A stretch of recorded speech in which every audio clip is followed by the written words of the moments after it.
recording now.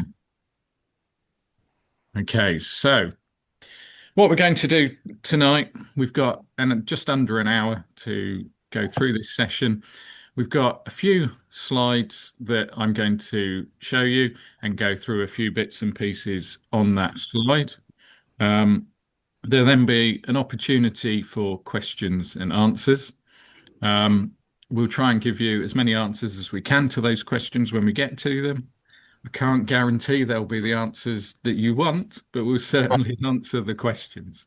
If we could ask you to stay on mute until that point, until you're asking the questions, that would be great, just so we don't pick up any unnecessary background noises. That'd be brilliant. Okay, so what we're going to do is start with the presentation here. So what I thought might be useful just to start us off is to have a look across those 9 regions that we mentioned at the top of the call, and see the number of adjudicators against the number of events. So what we've done there, the grey bars that you can see on the left of each of the stacks of the 9 regions are the number of licenses that we had in 2023, so the number of events. And the way we've counted it, if there's a 10K half marathon and 5K, we count that once, so that's 1 license. So you can see that there. The gold coloured bar, which is the middle of the 3 bars that you can see, is the number of licenses in each of those regions in 2024. And then the browny colour or bronzy colour, depending on how good you are at identifying colours, they are the number of adjudicators that we have in each of those regions. So ideally, we want to see those fairly level to kind of work it through. You can see in certain regions there's a little bit of a mismatch there, but I thought it was quite useful for you to see those numbers across the country and the great work that you're all doing for us in those various different areas. So we thought it might be useful to look at the RunEvents system and where that currently is. And I know systems are always things that you've got to grapple with. And of course, it was a big change from the old Run Britain system, which unfortunately had reached the end of its life, and was no longer something that we could support and develop moving forward. So we came up with a new platform, which was implemented in April 2024. Inevitably, with all new systems, it was a bit of a bumpy first few months through whilst everyone got to grips with it. We'd obviously been testing it for some time, but opening it out to just over 350 adjudicators, around about 2,000 race directors, and nearly 3,000 events is obviously the real test of it. Where we're at now with it, the number of queries that we're receiving is less than we had on the old Run Britain system at the end of its life. And so is it perfect? No. Does everyone love it? No. Is it going to get where we want it to?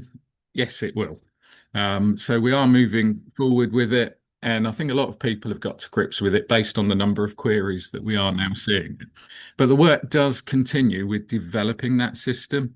And there are a number of enhancements that we will be bringing through for you in your adjudicator roles over the coming months and really for the balance of this calendar year. So we are working with Sport 80, who do the programming and technical stuff behind the scenes of the RunEvents system. So what I wanted to do was pick out 4 of the key items which we're working on, which we think will be the biggest benefit to you guys based on the feedback that you've given us over the last, well, nearly 18 months now, isn't it? It's getting towards that now. So we want to make sure that there's a clearer list of your accepted and indeed rejected events. We know that for a number of you, that's not the easiest thing to find. And if you hold multiple roles, it's a little bit difficult for you to work out which ones you're race directing or adjudicating. So we want to make that much clearer. So there'll be a really simple and clear way of seeing that. We know a number of you obviously aren't always available through the course of the year, and the way that you manage your availability is too complicated currently. So we're looking at a much easier to use calendar-based system. So the plan is, and we're still finalizing the exact detail of how it will work, is that there'll be a calendar where you can effectively click the days you're not there or the dates you're not available, and that will be available both for you to see and the race directors. And in fact, your name won't even appear in the list of adjudicators available at the event. Probably worth just saying at this point that when a race director is choosing an adjudicator, they put in the postcode of their event into a tool, which then brings up a list of adjudicators that are available based on the nearest to that event to the furthest away. So obviously the hope is that if you're local to them, that they'll choose you first. We also want to make sure that the simple tasks that are outstanding, that the status is much clearer. So we'll know that we've got adjudicator reports that we need to complete after the event. The race director has some tasks they have to do post-event. And again, it's not completely clear whether it's the race director forms that need completing or the adjudicator forms that need completing if they haven't been done. So we'll make that much clearer. And lots of you would like to see the return of the email reminders, both reminding you that you've got a date that you need and an event that you need to attend, and to remind you to fill in your reports if you haven't done so within a reasonable time frame. So those, I think, will make life a lot easier for the vast majority of you. We just want to recap as well, for those of you who aren't completely sure, the adjudicator form. So you've been to an event, you've completed your tasks at the event. There's been a few people that have tried to send us the Word document or the PDF that's available for you to download and take to the event. That's not how it works. That's not how it worked on the Run Britain system. You fill in the form on the screen, as you did with the Run Britain system as well. You never emailed it us before, you don't now. There were a few things that we changed on the adjudicator form. And obviously it works left to right, whereas before it was top to bottom. So to kind of illustrate it for you, we've taken out some of the license standards reference numbers that refer to the points that you're looking at. And obviously we're now looking at the RunEvents logo being displayed on promotional materials and the RunEvents license being displayed or at least available for people to view at the event, which does replace the old Run Britain logo. So if you see the old Run Britain logo, just make sure you tell the race directors that it should be RunEvents. If they're not sure about that, they can always drop us an email. We can always send them a copy. It is available for them to download on the RunEvents website. Results are now uploaded to the RunEvents platform. They're not sent by email to Power of 10 or Run Britain rankings. They're uploaded as one of the tasks. That needs to be in an Excel or CSV format. The facilities, where possible, should be gender neutral and or male, female and accessible. Bag drops should be provided, but they're not mandatory. One that we came across before in terms of the summary of changes to license standards was swing bridges, open bridges and railway crossings.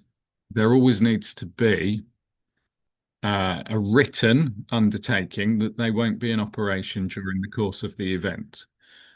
It's now been extended to include tramways because there's a lot of tramways that are in particularly the urban areas and cities as they roll out in more cities now. A lead vehicle or cyclist is required where possible preceding the race. Where possible is where it's changed. Previously, it was mandatory, but we recognise with the changing nature of courses in parks, multi-terrain areas, it's not always safe to do that or possible to do that, particularly multi-terrain courses where there may be gates or stiles. We would expect a reason why there's not a lead car or cycle to be detailed, and motorised lead cars are not covered by the insurance. The race director needs to inquire from whoever the car is insured by as to whether that is covered or not for that use. So they need to make an inquiry with their own insurer. Just pick up the phone, drop them an email, um, inquire from the insurer. Organisers need to provide the list of medical conditions to the medical providers. We've had a number of emails from both you and race directors around this. We are having a further meeting with Muckle, our legal advisors, around GDPR, based on the feedback that we've received. We believe it's legitimate use of the data because you have provided the data, or the runner has provided the data for the safe running of the event and for the detail of the event. So therefore, it is GDPR compliant, but we're taking on board the comments that we've had from both you and race directors to seek further clarification. Once we've done that, we'll issue a further document. There was a change at the last rule book with headphones. So shared spaces of any form, whether they're in parks, seafronts, canals, wherever it might be, if there's shared usage and it's not completely closed to all but the runners, are only bone conducting headphones now. Bone conducting headphones must sit off the ear. If it's on the ear or in the ear, we don't accept them. You can, as a race director, strengthen the rule and make it a stronger rule, so you can ban all types of headphones if you decide that's the action you want to take as a race director. All race directors now have to have the UK anti-doping requirements included in the standards as well. There are a few lines of text that we supplied to all of those race directors. We just want to touch as well on the outline of the role. So what you should be doing and how this is different to a race referee. We know sometimes there's a little bit of confusion or a bit of misunderstanding on it. So as an adjudicator, you're there to observe and report back on what you see. And that reporting back takes place both at the event to the race director and to us via the form that is online on the RunEvents system. As an adjudicator, you don't have the power to disqualify people from races. We sometimes hear talk where an adjudicator will say, and it's probably a choice of language rather than an action, or I disqualified 5 people from that race for wearing headphones. That's not the adjudicator's actual job to do, but you can report it to the race director and say that they, the race director, should disqualify those people for wearing those headphones. A race referee can disqualify for a number of technical and rule infringements, but as an adjudicator, again, that's not your role to do so, but you can report it to the race director. The race director acts as the race referee when a race referee is not present. So they take on that role. The only time they can't is for county championships or higher, where a separate race referee that is endurance qualified, level 2, 3, 4, depending on the size of the race. For races, I believe, if I remember rightly, 300 or below, the race adjudicator or the event adjudicator can also be the race referee, but you'd obviously need to take on both of those roles and be appointed to both of those roles and fill in both of those reports afterwards. So we see very much moving forward that the role is continuing to be observe, report back, give commentary, and we do want to see you using those boxes on the event adjudicator forms where at the end of each section there's a box where you can tell us a little bit more. Because I know, as myself and the regional chairs and vice chairs across the country, we obviously don't know every single event. You know, you're there as our eyes and ears. So use those boxes constructively and in the best way that you can to give us a little flavour of the event. Otherwise, just yes, no, yes, no, yes, no doesn't tell us a great deal, to be honest. So if you can just a sentence or two, that really helps us. Sometimes it might be as simple of it was all great. Um, but if there's something that we need to know, just use those boxes for it. You've still got the end comment right at the very end where you can give your overall summary. So what I'll do is if I come out of that, there we'll just stop sharing that presentation so it's not death by PowerPoint. We did obviously ask for some questions. Um, What I will just cover before we go on to the questions that we've had in, and then we'll open up the floor a bit wider then as well, is on the new run event system, you as an adjudicator have a time limit by which we ask you to accept or reject the invitation, and that is 14 days. We often get a rejection because the system has auto rejected it because there's been no answer within that 14-day period. So the system will then automatically reject your request or the race director's request for you to attend and put it as a rejection. So if you can try and make sure that you're checking on at least a reasonable frequency, that does help us. There is also a box that the race director fills in. The race directors don't have your email addresses. We don't have consent from all of you to share those email addresses, so we can't publish them. But there is a box on it. So the first time you hear from a race director, that box may have been filled in with someone saying, "Hello, I wonder whether you can help. Can you attend this event?" Don't see it as an affront that they haven't contacted you prior to you receiving the email. They don't have a way of doing that until they go on the system and put that in. Um, we've also had quite a few in recent times where one of you has said verbally to the race director, "Yes, I will attend your event," which is great because the race director knows that you've already agreed to it. But then we get very close to the date of the event, and all we've got is the verbal acceptance. You need to make sure that you go onto the system, or if you're not sure how, contact us through the support button on the system. It needs to be on the system. We won't know there's been a verbal acceptance, so we need to see that on there. So just moving on to the questions we've already had. We had a headphones question that had come in about which ones you're able to use. I think I covered that in my explanation. So it is the bone conducting headphones. They don't sit on the ear. They don't sit in the ear.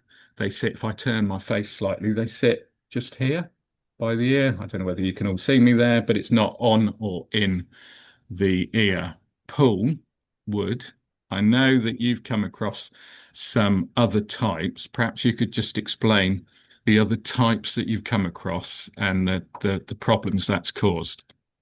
Yeah, some of the other types are the manufacturers are using the word bone conducting in their promotional blurb. They are not bone conducting. They are the open air type ones which sit part over the ear and sit on the front of the ear. These ones are not allowed. Shocks make one of these types, but on the shop's website, in the frequent questions, it actually states quite categorically that these are not bone conducting. So therefore, under the present rules, they cannot be used. We're seeing quite a few runners that are getting confused because they think, oh, they're shocks, I can wear these. They can't. As Barry explained, the only headphones that are legally allowed are the ones that sit in front of the ears. Great. Thanks, Paul. Um, so those are the only ones we accept as bone conducting. I know a couple of people got their hands up. We'll come to that in just a sec because I'm sure it's headphone related. The race director is responsible for disqualifying those who infringe the rule. If you can, give them a list of people that you spot so that they can disqualify them, but the actual disqualification is the race director's responsibility. We would expect the race director to make it clear at the point of entry in final instructions and immediately before the race, perhaps via a briefing or notices at the event, that bone conducting only are allowed, unless, of course, it's closed completely to the runners, in which case they can do what they want. Okay, so we've got a couple of hands from presume headphones. Richard Wybrow, I think yours was the first to go up. Yeah, thanks. Are you aware that Apple are now marketing earpods as hearing aids and can be used people with reduced loss of hearing? In their marketing material, I was at a race on Good Friday, and the referee called up the athlete and said he was going to disqualify them, and he said I'm not listening. Ironically, he took them out of his ears to listen to what the referee was saying. You Right. worked that one out for yourself. But he said, no, they're hearing aids. Apple are marketing them as hearing aids. And absolutely, if you go onto the Apple website, they are marketing them as hearing aids. Okay, no, wasn't aware of that. So thanks I, for I did drawing raise it that to to the tag, by the attention. way. You did what, sorry? I raised it to tag. Oh, okay, brilliant. That's good. Yeah, we'll certainly have a look at that and we'll follow up on that. So thanks for that. Anne Kelsall, I think you were the next one.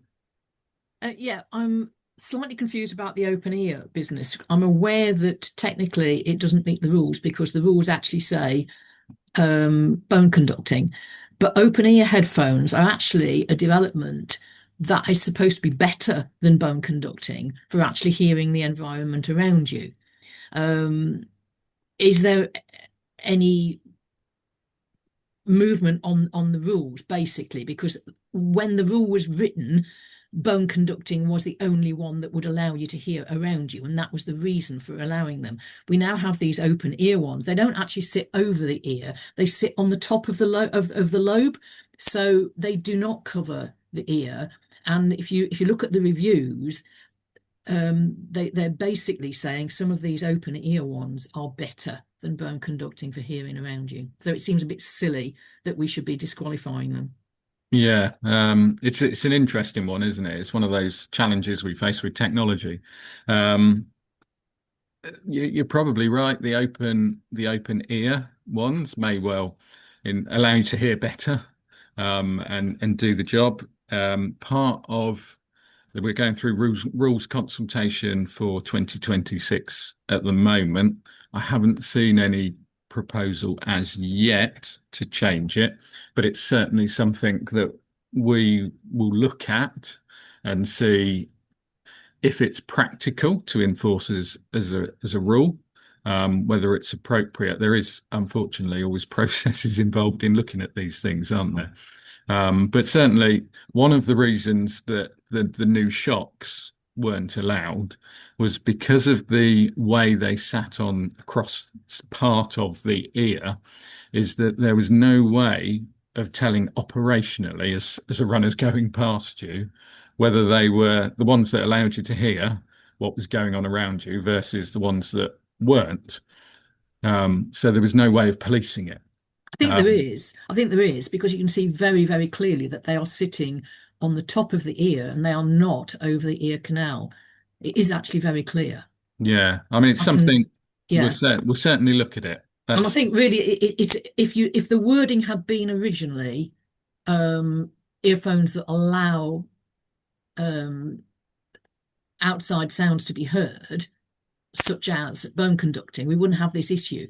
But no, because technology moves forward, it's perhaps a little unwise to be very, very specific about one type of technology. yeah, okay. I will certainly have a look, Anne. I can't make any promises.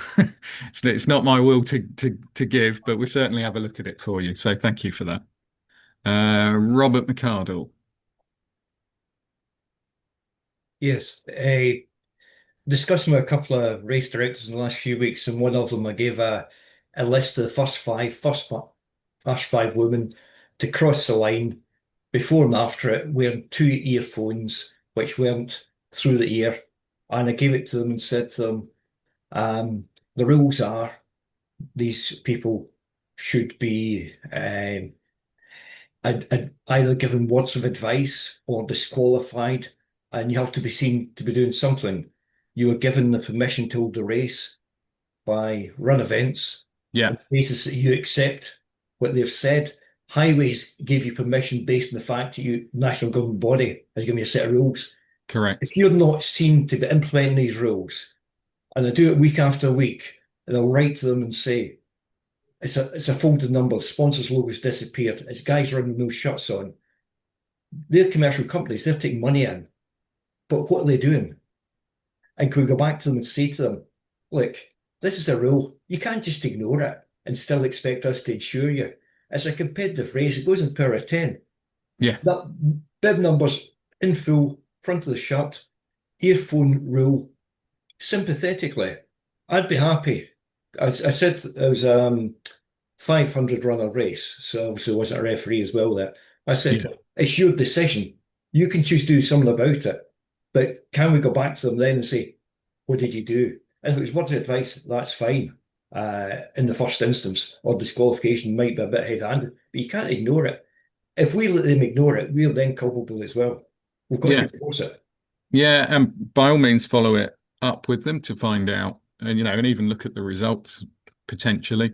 If you think they're ignoring it, let either your regional chair, vice chair, or myself or Ben know.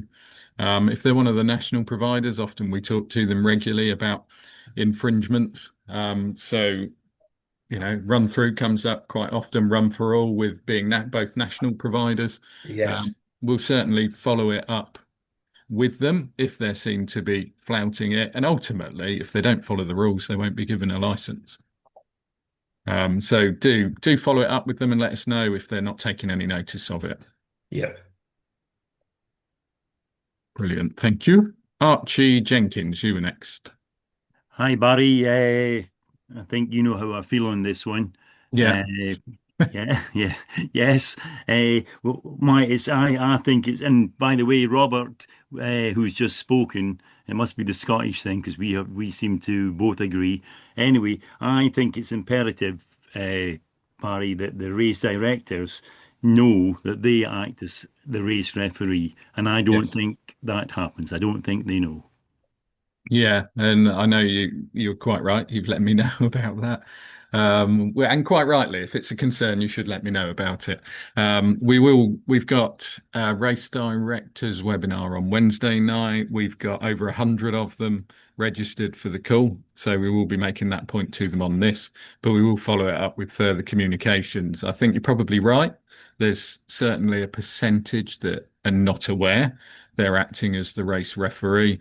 And therefore, it's their responsibility as that referee to disqualify people in, for example, if they're not wearing the appropriate type of headphones.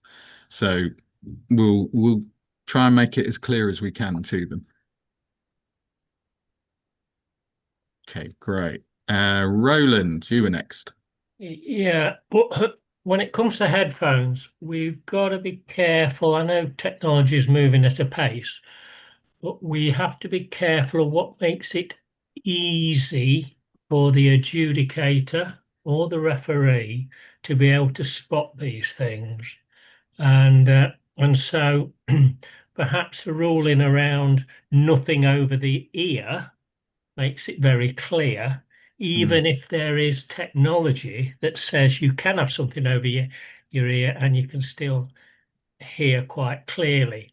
I think we've got to be careful here because I can see we'll be getting into arguments and discussions around this sort of thing. And I'm all for making it easier for the adjudicator and referee to say yes or no.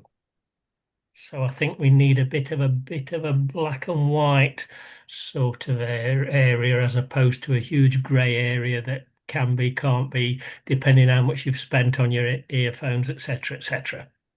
Yeah, no, that's a good point, Roland. And we do, in evaluating new technology, need to look at that operational circumstance and, as you say, ease of enforcing the rule, because we know it's a difficult rule at times to get people to follow and to use and for it to be enforced. So anything we can do to make it nice and easy helps, doesn't it? Okay, Anna, is this a new hand? Yeah, it is, because I Yeah, sensed it lovely. as a separate question, but Okay, sure. I think it probably is. You're probably not going to deal with it separately, and that is, at what point does it become a major infringement? I've had two instances. One was a race director who didn't realise he was a referee and thought that I was going to, when I challenged him because he hadn't disqualified people, he said, "Well, that's your job," and I said, "No, it isn't." And actually, on NiceWorks' website, you'll still find something that says the adjudicator might disqualify you. But the most recent one, you say, we could give the numbers of people. No, I couldn't. I actually stopped counting at 150, Yeah. and there were at least 20 full head cams, and absolutely nothing was done. Now, at what exactly do I do about that? Do I raise it as a flag? You're now saying that we should report it separately to you, which I wasn't aware of because I'm fairly new adjudicator. What exactly do we do at that point? Yeah, I mean, if you're seeing, It was 10%. It was over 10%. yeah, if you've got a large number of them like that, then clearly the communication between the race organizer and those taking part is not working. Which is the discussion I had with him. Yeah. Yeah, because I mean, you wouldn't get that number of people deciding to flagrantly disregard the rule if it was communicated effectively. So where you see that level of infringement, do tell us, because if it's someone like NiceWorks that has quite a number of events across the country, Yeah. This was run through. that was run through, was it? Yeah. Okay. But in either instances, they've both got lots of events. We can say to them, okay, so what are you communicating? We will, get involved with them to say, right, we So need my to look question at is, you this. say, let us know. As a new adjudicator, I thought I had to fill a form in. So Yeah.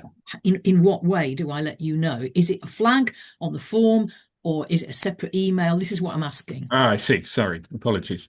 Best way is to raise a flag on the form and then put that in your comments section. And if it's, as you say, 150, you say I'll stop counting at 150. And clearly, we don't want you to spend your entire morning doing a list of 150 runners. It's not the most productive use of your time and pretty soul destroying, to be honest, isn't it?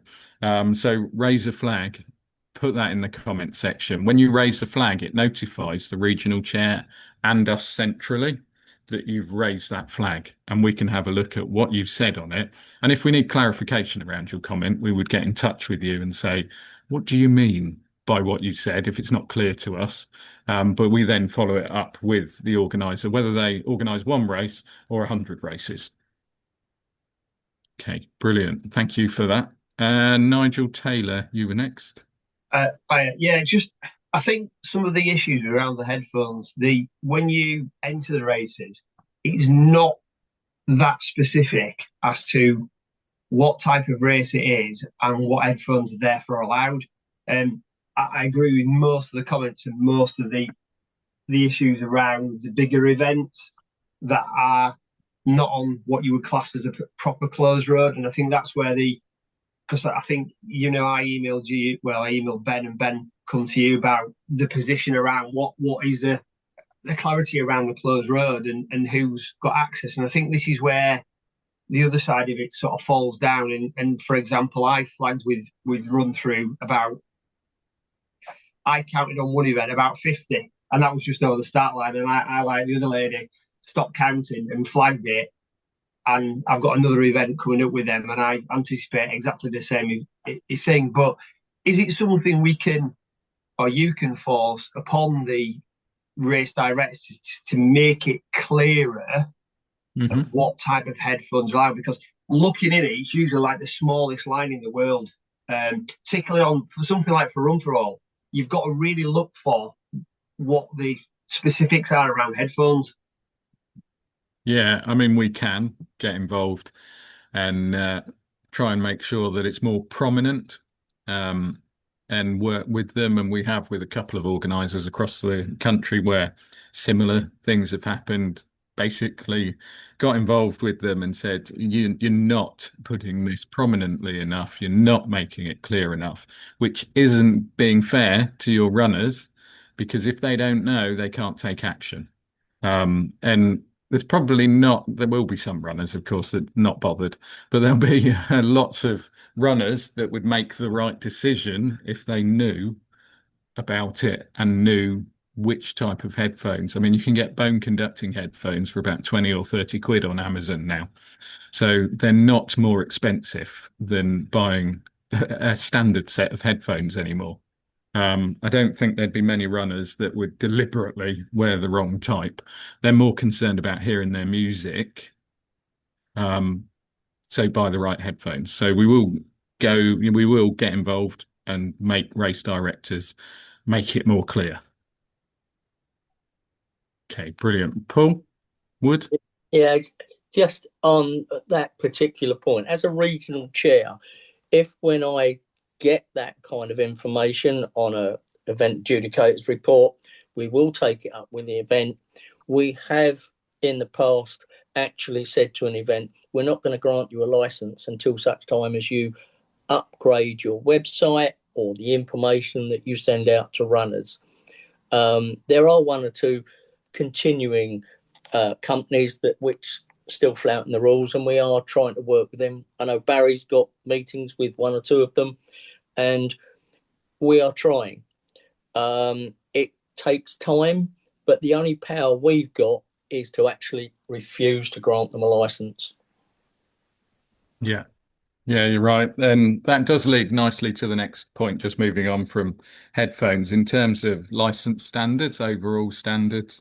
And we had a question that had come in ahead of today about how we work with those more national providers in making sure that all of the license standards, whether they be displaying the RunEvents logo, whether they be following all of the rules, how we do it. And we do with the larger suppliers, we do talk to them and meet with them on a, I wouldn't say regularly, but on a semi-regular basis to talk about what they're doing, what they're approaching, how they're doing things, and to help them. They don't always realize, help them to understand what the standards are.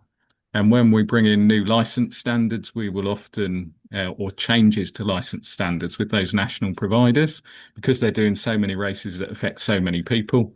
We will often spend a bit more time with them to make sure that they understand it, because we know they also have large teams of people that work across these events, and it's important where they've got multiple event teams across the country that they've got an effective way of communicating that to all of their teams that ultimately on the ground are having to make sure that the standards are followed and that the rules are followed.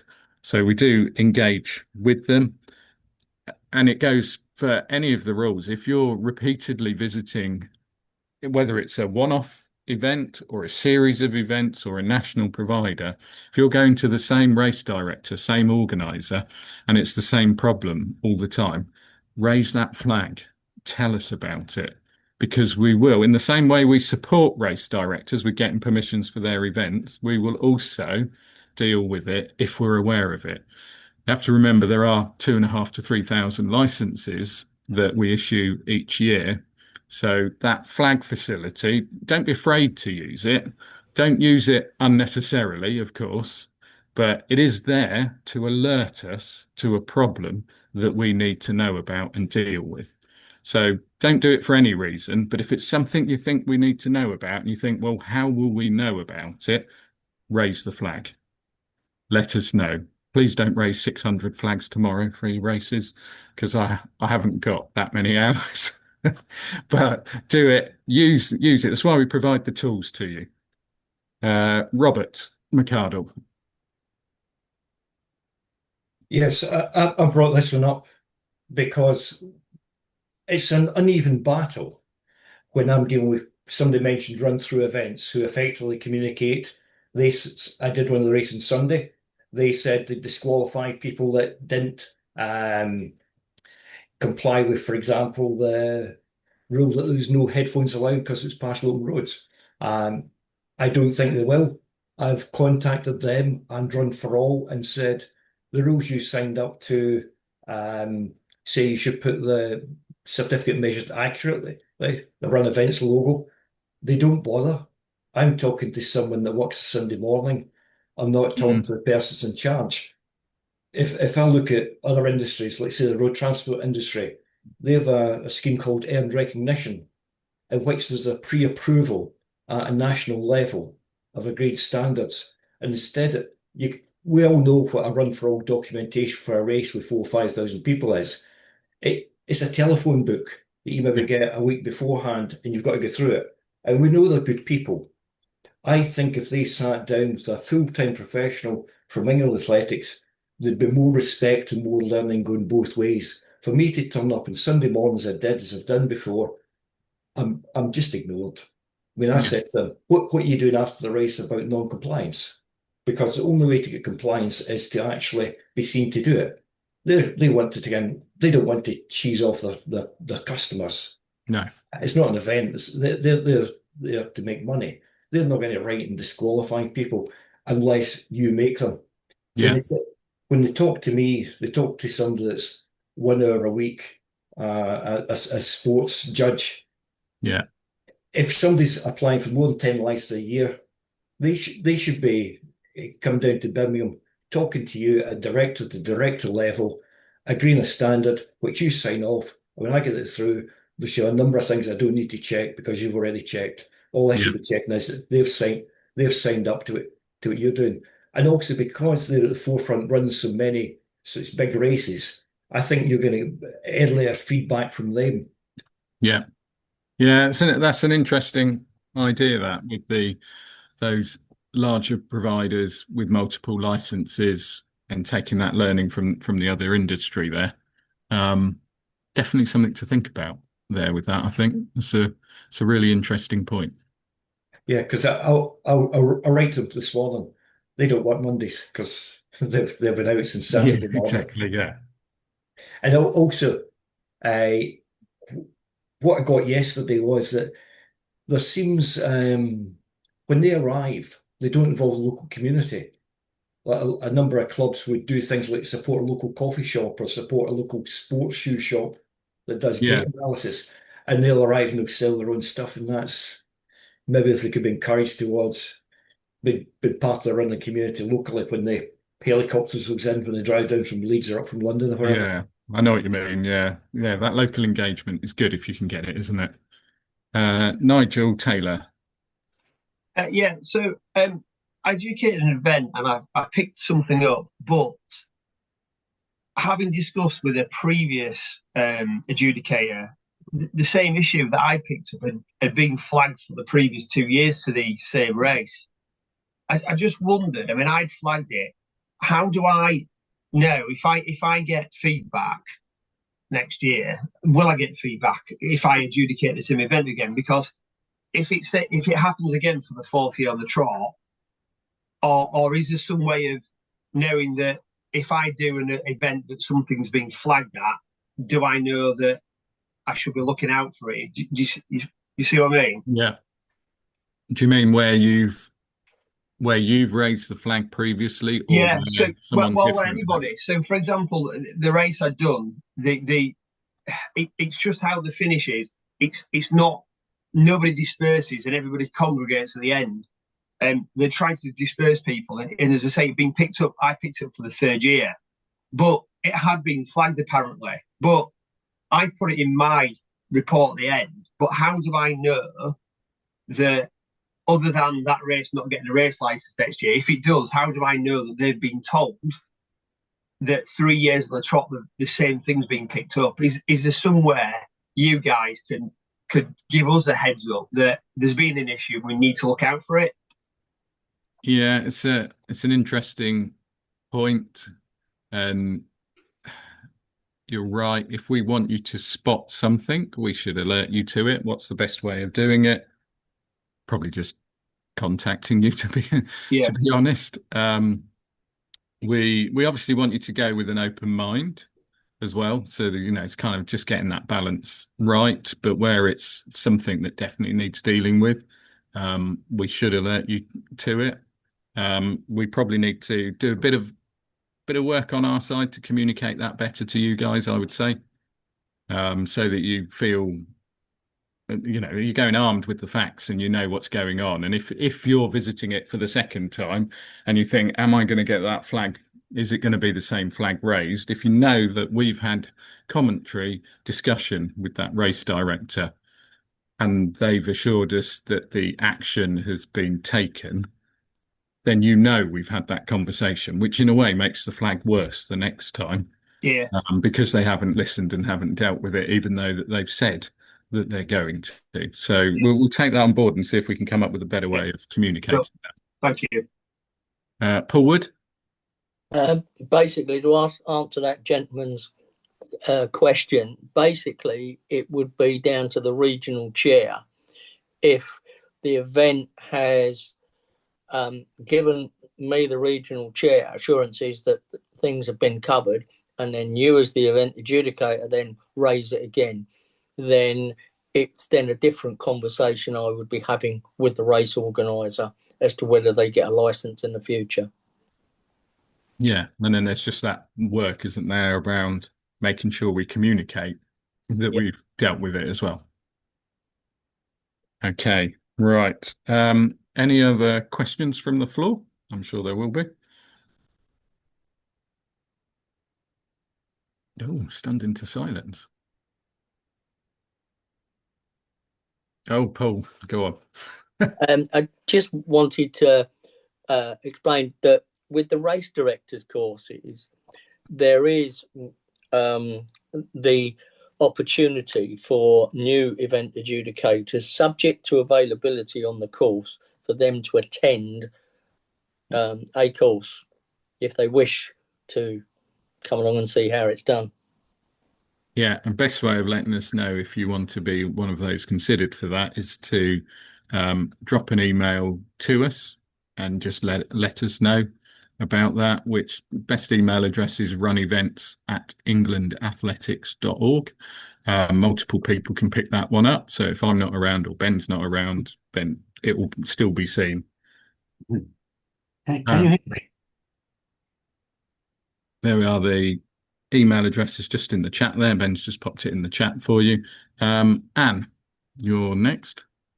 Yeah, I did send it in advance, but you've obviously not got it. Oh, okay. But it's the question, when we did our initial work, it was suggested that a lot of adjudicators will run the race. That's a very good way of finding out stuff. And certainly if you're looking for things like water stations and signage, best way of doing it is to run. But then if you run, you miss an awful lot on the finish line and stuff, because you're out on the course. And really, I was just asking for a bit of guidance for perhaps more experienced adjudicators as to what you think the best way of doing it is. I've taken to sort of running, if there's two, I've taken to running the shorter race, but then you still don't get a good view of the signage and the water stations on the route. Is it better just not to run and just to talk to runners? You can argue it both ways. I do still adjudicate, believe it or not. And I've done it both ways, where I've run in an event. And in fact, the last one I did run in the event. Probably if you're going to be right at the very back with the tail walker, it's probably not practical to run it. If you're sort of going to be somewhere in the middle, you're probably okay. You're right. You do lose some of the finish, particularly of the fastest people. But we're trying to get an overview of it. It is a good way to see the route, the signage, and the way the race operates, there is as you say, a slight sacrifice at the finish line. You might not see all of the details. But I guess you just have to assess it a little bit, but happy for other people's view on that. I think, Paul, have you got a view on that? You've got your hand up. I think you probably have. Yeah, I mean, for me, I can't run anymore. It's called 8 bolt in your spine. So I cycle. So I always ask the race director if he's happy with me cycling round the event. I start at the back, and then I can work my way through the field safely and have a look at, then I get to see everything on the course. And most times I'm back at the finish when the leaders come in. Sometimes I will actually cut the course short if I've seen enough walk stations and the marshals, and I'm thinking, okay, it's pretty good. Then I might cut the course short to get back to the finish. Yeah, That's I mean, one way of doing it. Yeah, I've adjudicated where it's been over quite a distance, where I've picked different spots along the course and I've driven to those different spots along the course. So you watch the start go off, drive further down the course to a spot that you can stop at, have a look at the people going past there. Okay, you're not going to see every bit of the course, but that's often not possible anyway. And you can do that along a number of spots. So it is an alternative way. Paul's seen me cycle, so he probably wouldn't advise me doing that. But it is an option if you're a reasonable cyclist. I'm not. Then that is an option. We did have, I think, another hand go up there. Philip Jays, was it? Yeah, sorry. It's just an extension of what's already been said, really. Just speaking from my own experience, I've occasionally had people accommodate me in terms of joining the lead cyclist. Yeah. That's one option. So you get to cover the route, you see everything in place, the marshals are out, and you're back before the lead runner comes in. Yeah, it's another way of doing it, isn't it? Robert McArdle? Yes, when we did a meeting in Birmingham, I talked about raising the status of event adjudicators. Unlike track and endurance officials, we don't have any official training course. Race directors have a training course. We don't have anything. The same way, as a track official, I can go onto the website and I can buy the regalia. All I've got is my old blue polo shirt. So we're turning up. We're untrained. We're unexamined. We don't look the part, and as you turn up, that's inevitably how you get treated. They shouldn't just left with a force of personality because you've been doing it for a decade. You do, but if somebody new coming in, what have they got? A lanyard. So how about a training course? Yeah. How about a qualification to do it? Because you need to be able to do it. And I'm quite happy. If you test me, I don't know the rules, don't know what I should be doing. I shouldn't be doing it. So I'd be quite happy. It doesn't have to be a big thing. There's lots of online courses we do every time for safeguard and the first aid. Just something so that we can say it's a qualification. It's not in 2013 or 2010, I was an endurance official, so they said, come and do the roads because they're doing cross country. So we need regalia, we need training, and we need testing. Yeah, I think you make a good point there, Robert, in terms of the way that we help you as adjudicators, both in terms of that recognition, but that I suppose it's like continuous learning in a way, isn't it? It's that, giving you the opportunity to be able to access courses, materials, support, and as you say, to make sure that you know what you're doing. And I'm sure most of you do, but what you put on in Birmingham last year was fantastic, and I understand that we don't want to all go to Birmingham every year. Yeah, so this is good. More of it. So just keep up the good work. Yeah, and we want to try and do more of this because I am conscious there's over 350 of you around the country. We're all based in different areas of the country. Whatever physical venue we chose, It's going to be limited. That's not to say we won't do that again, but as you say, some online courses and some more of these sessions as well. Roland. Yeah, just going back to Paul's comment regarding the race directors courses, we ought to note that if there is space on a course and we would like an adjudicators to come along, it ought to be known that we won't charge them a fee that we do for race directors. So it's a free opportunity, although it's a day out, Yeah. but it's a free opportunity for them, which hopefully they'll take up. Yeah, no, that's a fair point. Race directors pay £79 for the course. Obviously, we won't charge adjudicators the fee. We won't charge you any fee for it. I'm conscious, Gary Thurgood, you were on the call. I think I saw late this afternoon a question from you, and I'm not sure if we covered it. I haven't managed to catch up with you. Are you still on the call, Gary?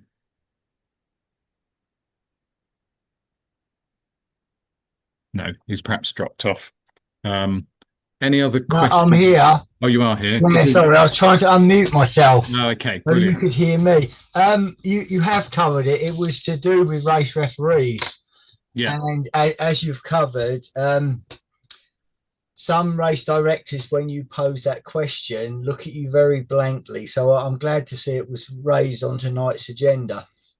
yeah. And yeah, we need to do more to communicate that. And say on Wednesday night, we'll be covering it, but we will be doing some more work around that, especially now we're being sort of made more aware of it. So, While I'm on, can I chuck one question in, please? yeah, go for it. Bar scrutineers, where do they fall in the can't disqualify, who's got seniority, etc.? It's an interesting one, and Roland, I'm going to throw this one to you as the president of Bar because it's probably better for you saying it than me. Scrutineers, like Yeah, well, I was adjudicators, thinking more generally about Bar. what would you like to know about bar? Well, the announcement that you've made.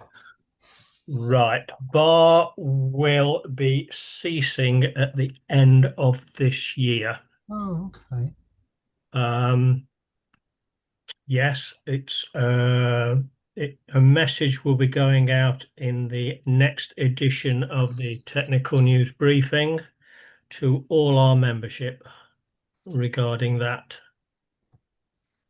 As you know, we have worked tirelessly over the years, but the number of committed people has reduced and no new faces are coming forward. So it left us in a very difficult position where we have had to call it a day. Hopefully, as that didn't realize it wasn't in your newsletter yet. Hopefully, that's not released anything too soon. I'll give you a good kick in if it has. Yeah, exactly. Archie, you've got your hand up.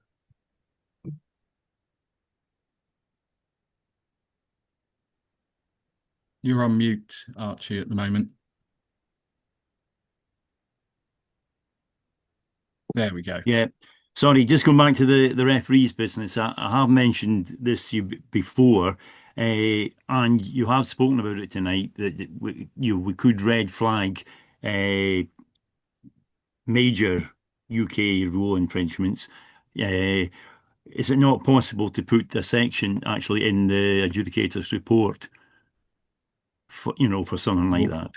Oh, what for not UK rule infringement? Yeah, I guess because we could look at something. What I do, Barry, I usually put it in my final comments. Yeah. But the final comments, I don't think there's a section for red flag there. The red flag there.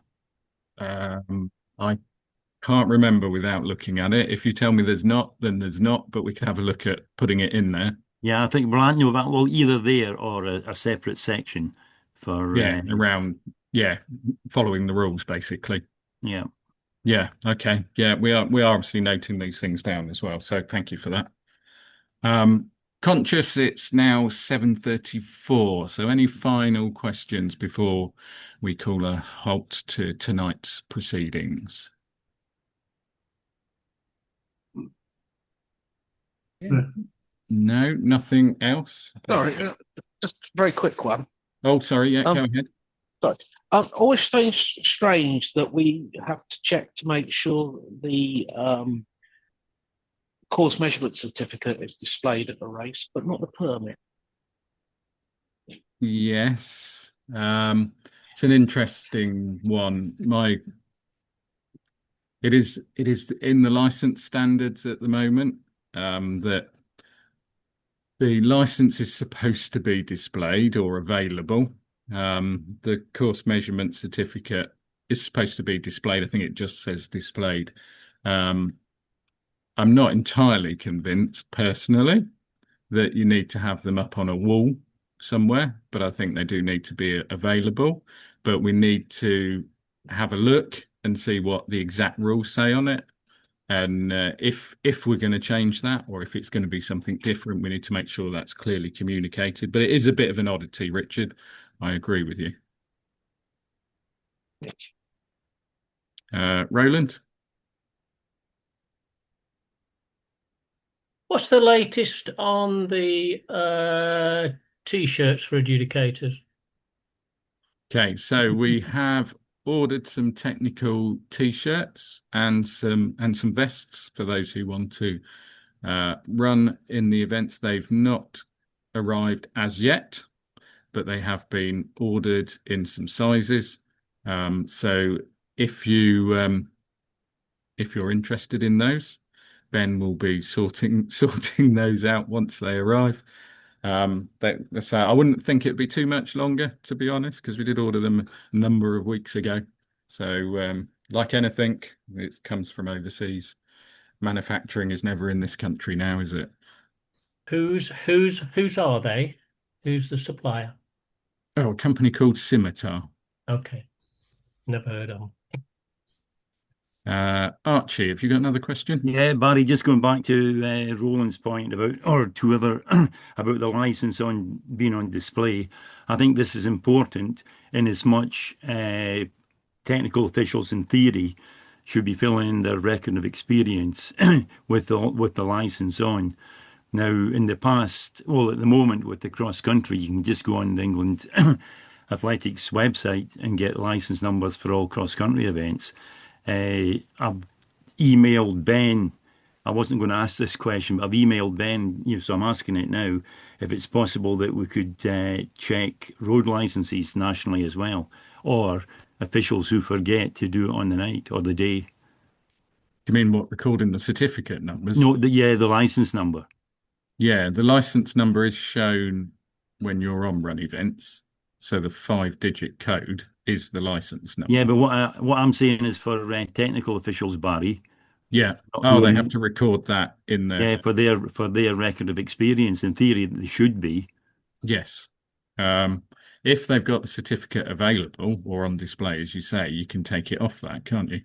Yeah, but it's not always on display.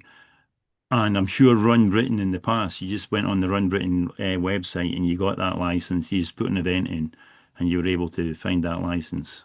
Yeah, you can as the adjudicator because you can access the back end. You're right.